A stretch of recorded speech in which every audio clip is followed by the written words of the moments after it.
Merci pour ces propos. J'en profite pour dire aux gens qui m'écoutent sur cette affaire de Tibéri et Pasqua. D'abord, j'ai jamais travaillé avec M. Tibéri, ça c'est tout à fait inexact.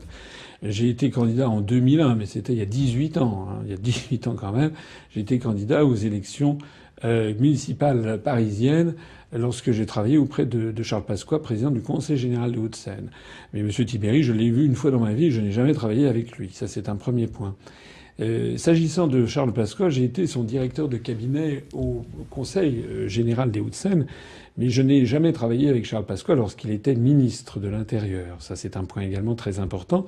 Je m'étais rapproché de Pasqua lorsqu'il avait voulu créer, et qu'il a créé, un mouvement qui s'appelait le RPF après les élections européennes de 1999, où il avait fait une liste dissidente de la liste RPR-UDF pour protester contre le fait que le traité d'Amsterdam, qui était un nouveau traité européen, n'avait pas été soumis au référendum des Français.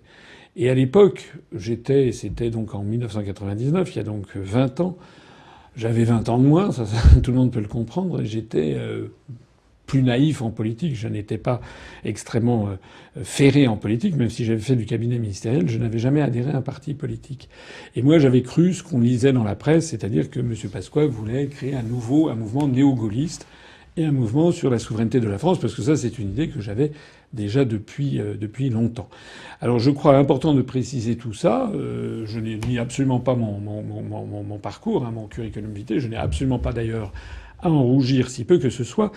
Et les gens qui attaquent Charles Pasqua et qui m'attaquent par l'intermédiaire de Pasqua, je voudrais quand même rappeler que c'est un mauvais procès que l'on me fait. Ce n'est pas parce que j'étais le collaborateur de Pasqua que j'ai forcément épousé tous ses combats, et tout ce qu'il a pu faire 20 ans ou 30 ans avant que je le rencontre.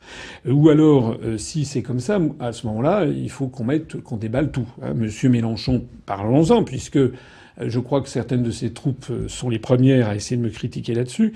Monsieur Mélenchon, lui, a travaillé auprès de François Mitterrand. Or, je rappelle que Charles Pasqua, à l'âge de 16 ans, était dans la résistance. Il a rejoint un maquis et il a eu d'ailleurs un brevet de résistant à la sortie de la guerre.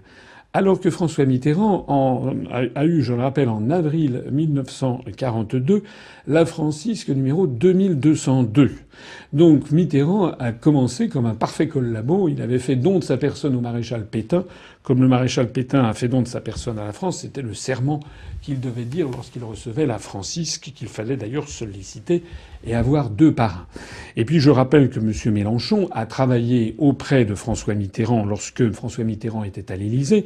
M. Mélenchon a été son ministre et au même moment, François Mitterrand protégeait quelqu'un comme René Bousquet, qui a été responsable de la rafle du Veldiv sans que ça gêne M. Mélenchon. Moi, je ne suis pas là à reprocher ça à M. Mélenchon, parce que j'estime que ça ne serait pas correct. Parce que dans ce que dit M. Mélenchon, il y a des choses qui sont tout à fait exactes, avec certains points avec lesquels je suis d'accord, d'autres avec lesquels je ne suis pas d'accord. Mais moi, je suis quelqu'un de digne et de noble. Je ne fais pas des combats en dessous la ceinture. Je pourrais dire que M. Mélenchon, par transitivité, était proche de René Bousquet. Hein. Je ne le ferai pas parce que ce serait faux. Voilà. Donc je n'admets pas que moi, on me reproche une proximité avec Charles Pasqua.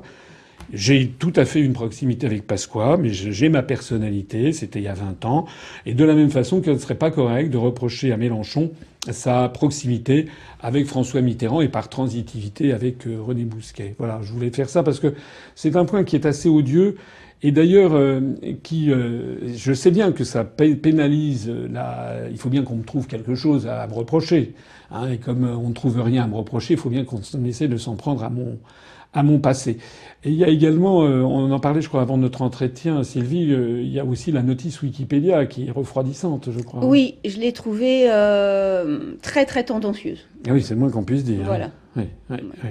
Et encore, d'ailleurs, il y a eu pire jadis, mais ça s'est un peu amélioré. Mais systématiquement, tout ce qui est fait pour essayer de nous nuire ou pour, par des sous-entendus fielleux, faire croire que nous serions ce que nous ne sommes absolument pas, c'est quelque chose d'assez pénible à supporter. C'est pénible et c'est surtout totalement contraire à un État qui se veut démocratique et dont la déontologie devrait être, au contraire, de faire que chaque courant politique puisse s'exprimer et participer à un débat pluraliste où les citoyens apprennent des choses, sont capables de se faire une opinion par eux-mêmes et donc de choisir en toute connaissance de cause, quoi.